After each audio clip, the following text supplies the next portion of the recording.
Сәлеметсіздер ме, құрметті 5-ші сынып оқушылары. Здравствуйте, уважаемые учащиеся 5 класса. Қазақ тілі сабағын бастаймыз. Начинаем урок казахского языка.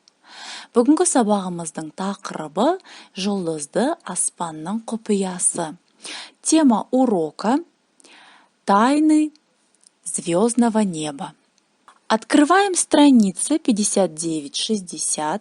Елі 9-60 бетті ашамыз, знакомимся с новыми словами. Жаңа сөздерді жаттайық. Қараңғы, темный. Шашып тастаған, рассыпана.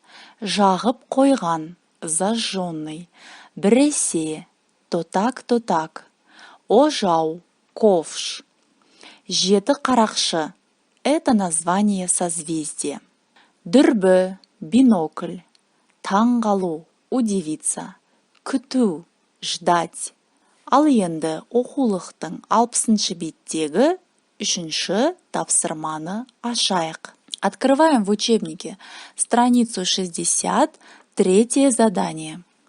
Тыңда, послушай, мәтінді оқы, прочитай текст. Ой, далада қараңғы түсіп кетіпті.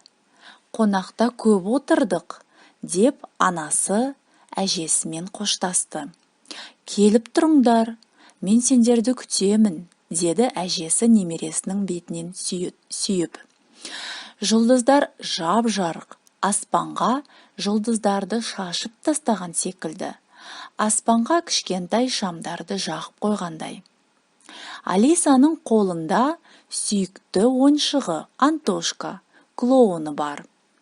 Алиса қараңғы аспаннан түрлі фигураларды көрді. Фигуралар біресе жапыраққа ұқсайды, біресе ақ нүктеге ұқсайды. Ал мынау не?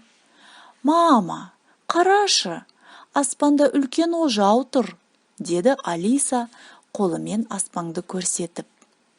Бұл 7 қарақшы шоқ жұлдызы. Ол түнде адамдарға өз үйін табуға көмектеседі. Ғалымдар жұлдыздарды зерттейді. Бұл кішкентай нүктелердің құпиясы көп. Бірақ жұлдыздар өте кішкентай ғой. Оларды қалай көреді? Әкеңе айт, сені растханаға апарсын. Расытханада үлкен дүрбі бар. Ол телескоп деп аталады. Телескоппен жұлдызды көруге болады. Ол жұлдызды үлкен етіп көрсетеді. Жұлдыздар бізден алыста, сондықтан олар кішкентай болып көрінеді. Алиса таң қалды. Қолыңды бер, тез жүр, әкең күтіп қалады. Аяғыңа қара, құлап қалма. Айнала қап-қараңғы, ештеңе көрінбейді. Алиса жан-жағына қарады. Анасына қолын беріп тез жүрді. Жолда анасы жұлдыздар туралы айтты. Владимир Кожушнер. Ой, на улице уже темно. Мы долго были в гостях, сказала мама, прощаясь с бабушкой. Приходите, я вас буду ждать, сказала бабушка, целуя внучку. Звезды светят ясно-ясно, как будто кто-то рассыпал звезды по небу. Как будто кто-то зажег на небе маленькие лампочки. У Алисы в руках любимая игрушка клоун Антошка. Алиса увидела в звездном небе разные фигуры. Фигуры были похожи то на листочки, то на белые точки. А это что? «Мама, смотри, на небе белый ковш», — сказала Алиса, показывая в небо. Это созвездие Большой Медведицы. Оно помогает путникам найти дорогу домой. Ученые изучают звезды. У этих маленьких точек много тайн. Но звезды же очень маленькие, как их можно разглядеть? Скажи папе, чтобы отвел тебя в обсерваторию. В обсерватории есть большой бинокль. Он называется телескопом. Телескопом можно рассмотреть звезды.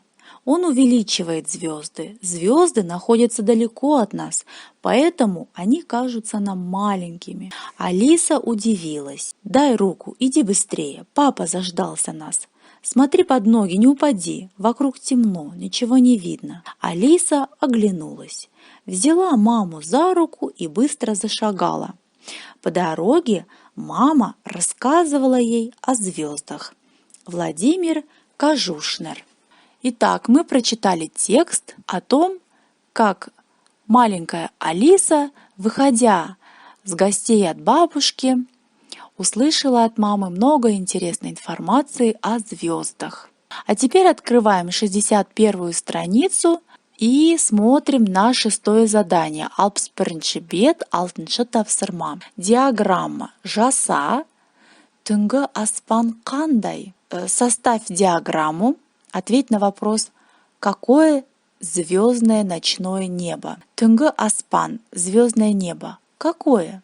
И отвечаем на вопросы. В каждый кругляшок вписываем ответы. На этом сегодняшний урок заканчивается. Всего хорошего. До свидания. Осымен сабағымыз аяқталды.